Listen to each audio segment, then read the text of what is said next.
अस्सलाम वालेकुम दोस्तों, उम्मीद करता हूँ कि आप खैरियत से होंगे। दोस्तों, जिस तरह आपको मालूम है कि कुछ दिन पहले तुर्की के जंगलों में आग भड़क उठी और इस आग की वजह से काफी जानी और माली नुकसान भी हुआ। आग इतनी शिद्दत की थी कि इसने आसपास के गांव भी अपनी लपेट में ले लिए। दोस्तों, आप सोच रहे होंगे कि आग की वजह क्या बनी। तो दोस्तों, ये आग गर्म हवाओं की वजह से लगी और इस आग ने इतनी शिद्दत पकड़ी कि कुछ ही देर में पूरे जंगल को अपने काबू में ले लिया और हवाओं की वजह से ये आग फैलती गई और इसने आसपास के देहात को भी अपनी ज़ब्त में कर लिया। तुर्की के वजीरे जंगलात और ज़राअत के मुताबिक रेस्क्यू काम अभी तक आग बुझा रहे हैं। इस आग की वजह से 8 लोग हलाक और 200 से ज्यादा जख्मी हैं और इसी तरह गुज़िश्ता दिन भी 2 लोग अपनी जान की बाजी हार गए। आग के डर की वजह से 48 और देहातों को खाली करवा लिया गया है और इस आग की वजह से काफी जानवर भी अपनी जिंदगी से आद हो बैठे और जब ये आग देहातों में फैल गई तो वहाँ पे इसने घरों और गाड़ियों को अपनी जब्त में कर लिया और तुर्की के देहातों में भी काफी नुकसान हुआ, जिसकी वजह से वहाँ के रिहायशियों को वो इलाका खाली करके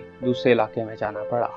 और तुर्की वजीर आज़म के मुताबिक ये कहा गया है कि हमें उम्मीद है कि हम बगैर किसी जानी नुकसान के ये आग बुझा लेंगे और हमें उम्मीद है कि ये आग जो एक वसी इलाके तक फैल चुकी है, हम इसे जल्द से जल्द बुझा लेंगे और वाक़े की मुकम्मल जानबीन की जा रही है और हमारे शहरी जिनको आग से नुकसान पहुँचा है, हम उनको हर तरह की मदद फराहम करेंगे। तो दोस्तों, आपसे भी दरख्वास्त है कि तुर्की को अपने दुआओं में याद रखें और इस दुख की घड़ी में तुर्की का साथ दें और उसके साथ खड़े हों। तो दोस्तों, अगर ये वीडियो आपको अच्छी लगी तो चैनल को सब्सक्राइब करें, वीडियो को लाइक करें और दूसरों में शेयर करें। शुक्रिया।